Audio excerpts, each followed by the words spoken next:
Hello friends, this is an interview question. In this question we have to find the numbers. For this I am going to apply one formula.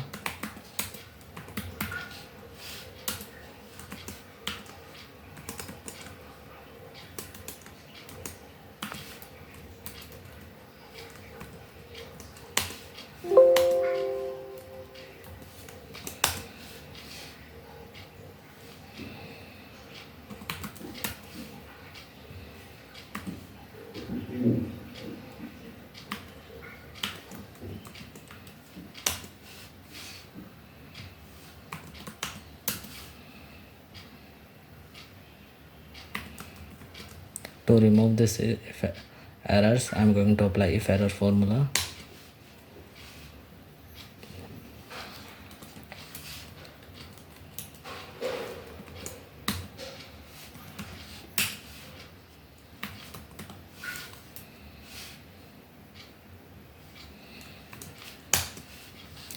Now we have find the numbers.